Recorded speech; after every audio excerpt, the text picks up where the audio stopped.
हम इंसानों की असली उत्पत्ति अर्थ पर नहीं बल्कि मार्स पर हुई थी और मार्स पर मौजूद एंशिएंट ह्यूमन सिविलाइजेशन से अगर इस अर्थ पर मौजूद कोई और सिविलाइजेशन सबसे नजदीकी कांटेक्ट में थी तो वो सिविलाइजेशन कोई और नहीं बल्कि इंडियन सिविलाइजेशन थी। वेल गाइस, इससे पहले आप अपने दिमाग में मुझे अंधभक्त या फिर साइंस का दुश्मन घोषित कर दें, मैं आपको ये बता दूं कि ये मेरे वर्ड्स नहीं बल्कि इस दुनिया की बड़ी बड़ी space agencies like ESA, NASA और CNSA के बड़े बड़े रिसर्चर्स के शब्द हैं। लेकिन सवाल तो ये खड़ा होता है कि आखिर इन लोगों को मार्स पर ऐसा क्या ही दिख गया या इन्हें ऐसा क्या ही पता चल गया जिसकी वजह से आज वैज्ञानिकों की एक बहुत बड़ी लॉबी इस चीज को एक्सेप्ट कर चुकी है कि शायद हम इंसानों का असली ओरिजिन अर्थ पर ना होकर मार्स पर हुआ था। तो गाइस, कुर्सी की पेटी बांध लीजिए क्योंकि आज की इस वीडियो में मैं ना सिर्फ आपको वो सारी ही मिस्टीरियस एक्सप्लेनेशन बताऊंगा जो इस चीज की तरफ इशारा करती हैं कि शायद हम इंसानों का डायरेक्ट कनेक्शन मार्स से है, बल्कि इसके साथ ही आज मैं आपको कुछ ऐसे हिस्टोरियन कनेक्शंस भी बताऊंगा जिसे जानने और समझने के बाद शायद आपको ये बात काफी हद तक क्लियर हो जाएगी कि आखिर क्यों इंडियन सिविलाइजेशन को मार्स पर रहने वाली सिविलाइजेशन के सबसे नजदीक माना गया। तो हाय गाइस, मैं हूं आकाश और चलिए शुरू करते हैं मार्स मिस्ट्री के इस स्पेशल एपिसोड को।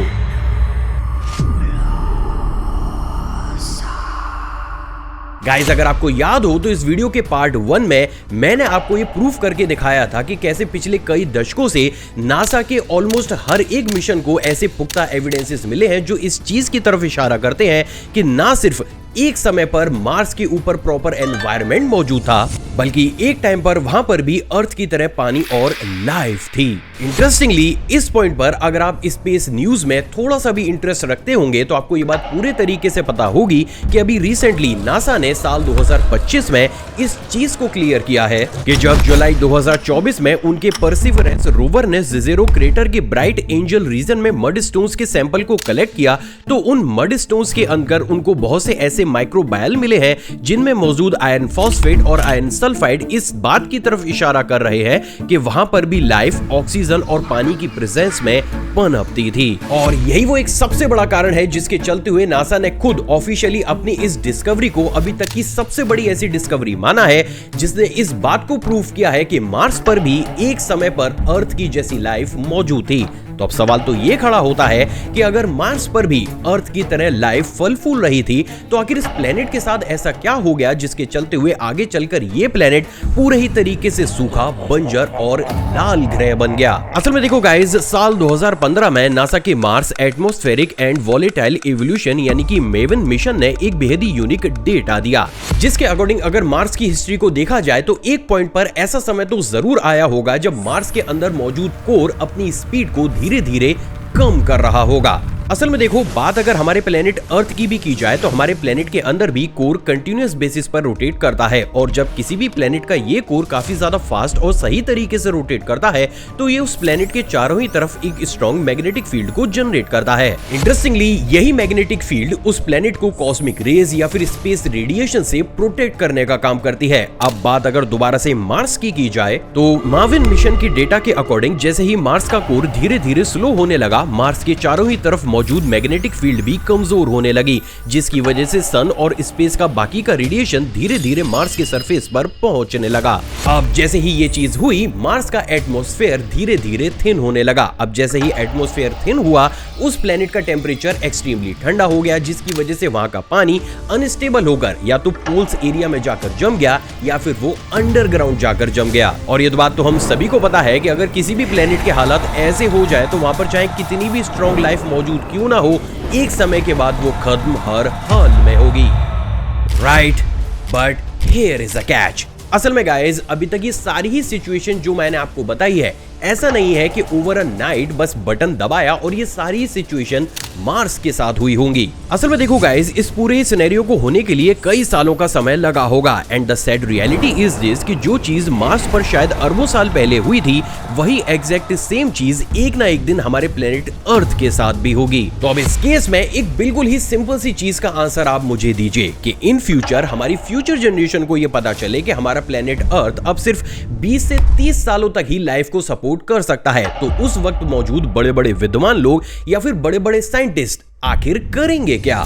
जी हाँ गाइज, शायद आपने सही सोचा होगा, वो किसी और प्लेनेट को एज अ ऑल्टरनेट सेलेक्ट करके वहां पर लाइफ को ट्रांसफर करने का काम करेंगे। और शायद आज से करोड़ों साल पहले यही काम मार्स पर रहने वाली सिविलाइजेशन ने करा। और पता है उन्होंने किस प्लेनेट को सिलेक्ट किया? उन्होंने सिलेक्ट किया अर्थ को। लेकिन यहाँ पर अब दो सवाल खड़े होते हैं। नंबर 1, उन्होंने अर्थ को ही सेलेक्ट क्यों किया? एंड नंबर 2 कि अगर बाई चांस उन्होंने अर्थ को ही सेलेक्ट किया तो क्या अर्थ पर भी हमें इससे रिलेटेड कोई एविडेंसेस कभी देखने को मिले हैं? वेल गाइस, बिल्कुल मिले हैं।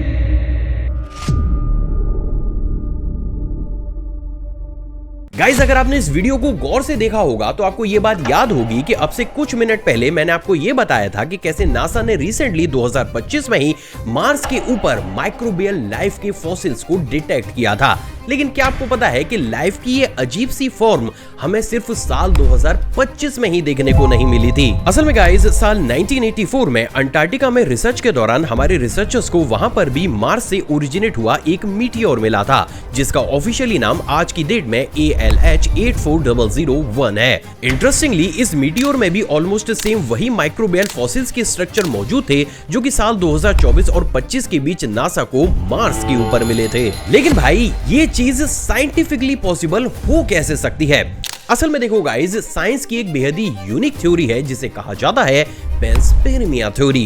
And according to this theory, life एक प्लेनेट से दूसरे प्लेनेट तक नेचुरली किसी भी एस्ट्रॉइड, मीटियोर या फिर कॉमेट के थ्रू ट्रेवल कर सकती है। अब अगर इस थ्योरी को बेस मानकर अंटार्कटिका में मिले उस मीटियोर पर नजर डाली जाए तो यहाँ पर यह बात काफी हद तक क्लियर होती है कि इतिहास में कभी न कभी तो कुछ न कुछ तो ऐसा जरूर हुआ था जिसकी वजह से मार्स से अर्थ पर कुछ न कुछ तो लाइफ की फॉर्म में आया ही था। लेकिन सवाल तो यह है कि आखिर वो था क्या? वेल गाइस, इसका पुख्ता जवाब दिया हमें आगे चलकर नासा के एक former scientist doctor Alice Silver ने। असल में डॉक्टर एलिस ने कई सालों की लगातार स्टडी करने के बाद ये बताया कि हम इंसानों का कोर ओरिजिन अर्थ पर नहीं बल्कि मार्स पर हुआ था। लेकिन आखिर उन्होंने इस अजीब सी चीज को कहा ही क्यों? असल में देखो, अकॉर्डिंग टू साइंस, लाइफ अर्थ पर लगभग 3.8 बिलियन साल पहले कुछ माइक्रोस्कोपिक लेवल पर शुरू हुई थी। और ये माइक्रो ऑर्गेनिज्म थे बैक्टीरिया और आर्किया, जो कि ओशियन के अंदर हाई हीट और प्रेशर में सरवाइव करते थे। जिसके बाद इन्हीं माइक्रोब्स ने आगे चलकर मल्टी सेलुलर लाइफ बनाई और अर्थ पर हम इंसानों का इवोल्यूशन शुरू हुआ। और यही सेम पैटर्न हमने बुक्स में पढ़ा है, राइट? लेकिन यहाँ पर एक सवाल खड़ा होता है कि जो माइक्रोबायल जिन्होंने अर्थ के ऊपर प्रैक्टिकली लाइफ को स्टार्ट किया था, क्या वो अर्थ पर ही डेवलप हुए थे या फिर उन्हें यहाँ पर कहीं और से लाया गया था?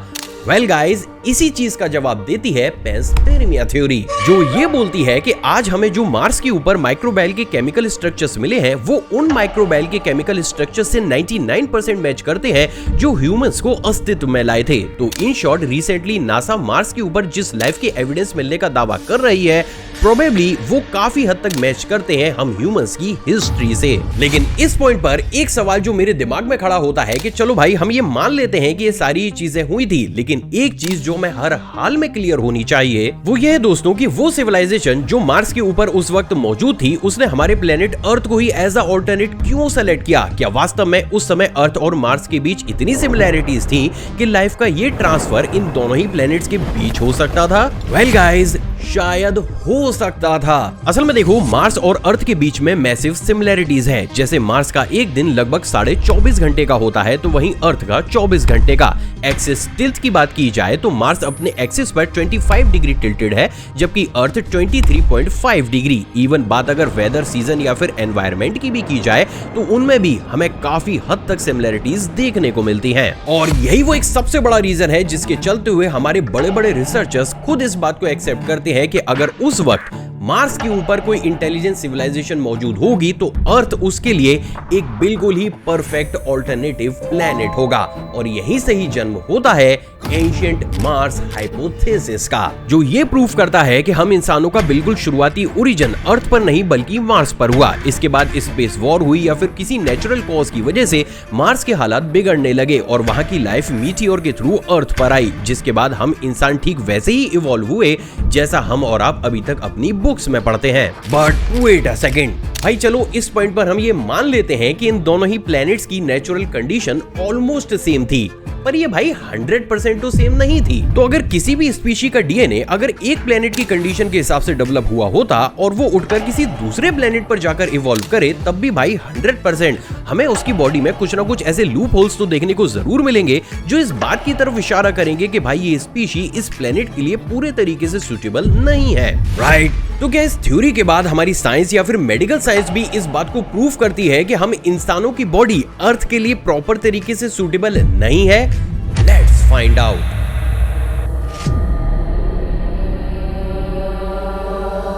असल में guys, according to the researchers, अगर अर्थ और मार्स के बीच में किसी भी सेक्टर में मेजर डिफरेंसेस है तो वो है एटमॉस्फेयर की थिकनेस और ग्रेविटी में। क्योंकि जहां एक तरफ मार्स की ग्रेविटी अर्थ के कंपैरिजन में सिर्फ 38% है, तो वहीं उसका एटमॉस्फेयर हैबिटेबल कंडीशन में अर्थ के कंपैरिजन में काफी ज्यादा थिक था।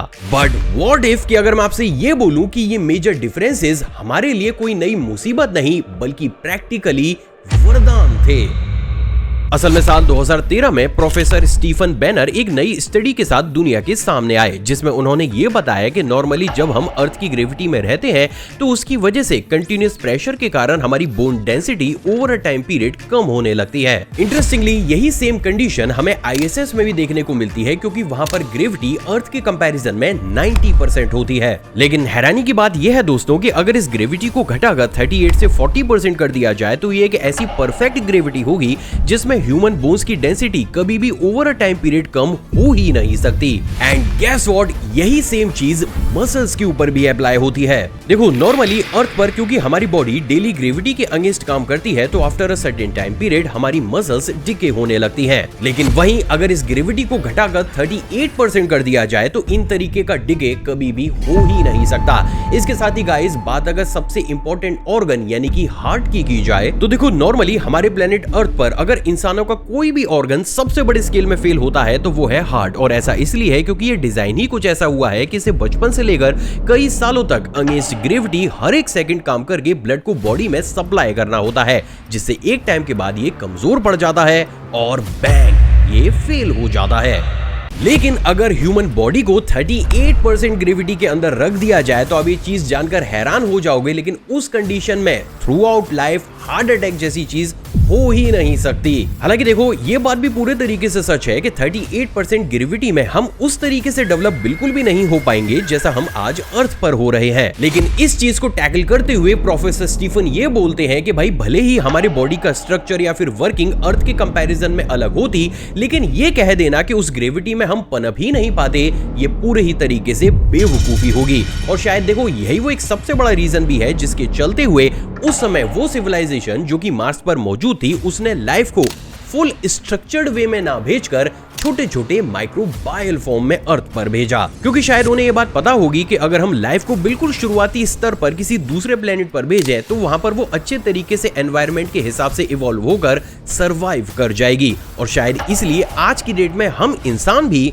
इसी प्रिंसिपल को फॉलो करके आगे बढ़ रहे हैं। तो देखो गाइस, ये तो बात हो गई ग्रेविटी की। अब बात करते हैं थोड़ा सा एटमॉस्फेयर की। असल में देखो, हमारे प्लेनेट अर्थ पर जितने भी एनिमल्स मौजूद हैं, नेचर ने उन्हें टफ एनवायरनमेंट में सरवाइव करने के लिए कोई ना कोई नेचुरल शील्ड दी है, फिर वो चाहे घने बाल हो या फिर बिल्कुल थिन स्किन। लेकिन बात अगर ह्यूमन बॉडी की जाए तो प्रैक्टिकली यहाँ पर हमें कुछ लूप होल्स देखने को मिलते हैं। एग्जाम्पल के लिए, अर्थ पर सन के थ्रू आने वाली यूवी लाइट ज्यादा बड़ी क्वांटिटी में अगर एक इंसानी शरीर के अंदर चली जाए तो वो उसे कभी भी सहन नहीं कर सकता। और अगर इस कंडीशन में ऐसा होता भी है तो उसको अलग अलग तरीके की स्किन डिसीजेस होने के साथ कैंसर होने का खतरा और आंखों में जाकर परमानेंट अंधा होने का खतरा भी बहुत बड़े स्केल पर बना रहता है। सिर्फ इतना ही नहीं, बल्कि शुरुआती दौर से ही हम इंसानों का शरीर अर्थ के वेदर के अकॉर्डिंग अच्छे तरीके से अलाइन नहीं है, क्योंकि जहां एक तरफ ज्यादा गर्मी हम सहन नहीं कर सकते तो वहीं सर्दियों में भी सर्दी से बचने के लिए हमें कोई नेचुरल शील्ड नेचर ने नहीं दी है। और इसलिए भी पुराने समय में भी हमें जानवरों की खाल को पहनकर आग की मदद से गुफाओं में छुपकर खुद को सरवाइव कराना था। बट यहाँ पर अगर मार्स के एटमॉस्फेयर की बात की जाए तो क्योंकि वहाँ का एटमॉस्फेयर अर्थ के कंपैरिजन में काफी ज्यादा थिक है, तो वहाँ पर ना ही सन की यूवी रेज सरफेस पर पहुंच पाती है और ना ही वहाँ पर हमें किसी भी तरीके के आर्टिफिशियल क्लोथ या फिर कवर की जरूरत पड़ेगी। और यही वो कुछ ऐसे पॉइंट हैं जो कि प्रोफेसर स्टीफन और हमारे बड़े बड़े रिसर्चर्स को बार बार ये सोचने पर मजबूर करते हैं कि क्या वास्तव में हम इंसान अर्थ पर ओरिजिनेट ना होकर कहीं और हुए थे। तो अब लास्टली एक सवाल जो लास्ट में बचता है वो ये है दोस्तों कि अगर इस सारी ही चीजों को हम एक्सेप्ट कर ले तो फिर आखिर ये क्यों माना जाता है कि उस समय जो मार्स पर सिविलाइजेशन थी उसका काफी हद तक कनेक्शन इंडियन सिविलाइजेशन से था? चलो वो भी समझाता हूं।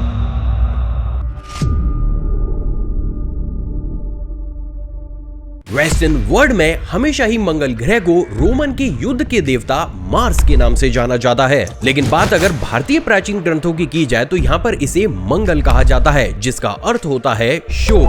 तो अब सवाल तो ये खड़ा होता है कि आखिर हमारे पूर्वजों ने इस प्लेनेट को शुभ माना ही क्यों? असल में देखो, एंशिएंट इंडियन एस्ट्रोनॉमिकल टेक्स्ट जैसे कि वारामिहिर के पंच सिद्धांत में भी मार्स के बारे में एक्यूरेट एस्ट्रोनॉमिकल डेटा और वाटर की प्रेजेंस का क्लियरली जिक्र है। सिर्फ इतना ही नहीं, बल्कि हमारे कुछ पुराणों में मार्स पर लाइफ होने की पॉसिबिलिटी और युद्ध भूमि बनने के कारण वहां का एटमॉस्फेयर और लाइफ खत्म होने का भी वर्णन हमें पढ़ने को मिलता है, जिससे काफी हद तक ये बात क्लियर होती है कि भाई एंशिएंट इंडियंस को ना सिर्फ मार्स की परफेक्ट लोकेशन पता थी, बल्कि उनको प्रोबेबली वो हिस्ट्री भी पता थी मार्स की जो आज की डेट में यानी कि साल 2025 में नासा या फिर बड़ी बड़ी स्पेस एजेंसी दुनिया के सामने रख रही हैं। सिर्फ इतना ही नहीं, बल्कि भारत में बहुत से ऐसे पौराणिक, धार्मिक और ऐतिहासिक किस्से भी मौजूद है जिसमें देवताओं का किसी एक प्लेनेट से अर्थ पर आने का हमें जिक्र पढ़ने को मिलता है, और शायद यही वो एक सबसे बड़ा रीजन भी है जिसकी वजह से एंशिएंट इंडियन टेक्स्ट में मार्स को धरती पुत्र के नाम से जाना जाता है। लेकिन सवाल तो ये है कि आखिर हमारे पूर्वजों ने इसे धरती पुत्र का नाम क्यों दिया? तो देखो गाइस, यहाँ पर दो पॉसिबिलिटीज हमें देखने को मिलती है।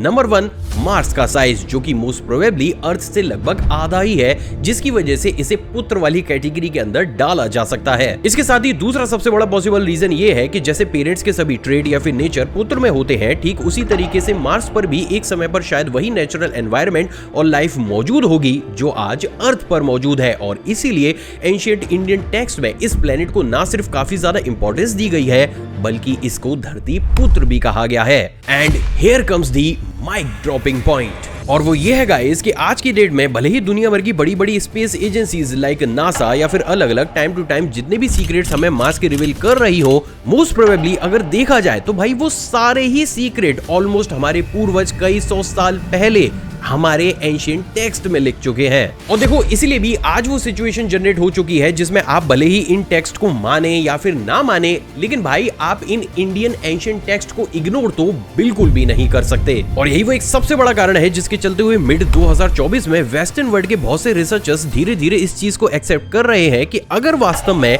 किसी भी समय पर मार्स पर कोई सिविलाइजेशन मौजूद थी, तो शायद कहीं ना कहीं उसके बारे में सबसे सटीक इंफॉर्मेशन एंशिएंट इंडियन सिविलाइजेशन को ही थी। अब देखो गाइस, इस पूरी ही चीज के ऊपर में जितनी भी स्टडी, रिसर्च या फिर ऑथेंटिक प्रूफ ला सकता था, वो सब कुछ लाकर मैंने आपके सामने दे दिया है। अगर आप उसके सोर्स को देखना चाहते हैं तो वो भी डिस्क्रिप्शन बॉक्स में अवेलेबल है। लेकिन इन सारी चीजों को देखने के बाद एक चीज जो मैं आपसे जानना चाहता हूँ वो ये है दोस्तों कि क्या वास्तव में आपको ऐसा लगता है कि इंसानों की उत्पत्ति मार्स पर ही हुई थी, और उस सिविलाइजेशन का क्या किसी भी तरीके से कॉन्टेक्ट एंशिएंट इंडियन सिविलाइजेशन से रहा है? आपको जो कुछ भी लगता है नीचे कमेंट सेक्शन में कमेंट जरूर कीजिएगा। इसके साथ ही गाइस, अगर आपको मेरी रिसर्च और वीडियो पसंद आई हो तो इस वीडियो को 6000 लाइक तक जरूर पहुंचाइएगा। हेलो भाई, इस हिसाब से तो फिर हमारे देवता भी एलियंस ही हुए। वेल, शायद हाँ। वैसे क्या आपको इसके प्रूफ चाहिए? ए वेट, क्या आपको भी इस चीज के प्रूफ चाहिए? तो स्टे ट्यून, क्योंकि पिक्चर अभी बाकी है।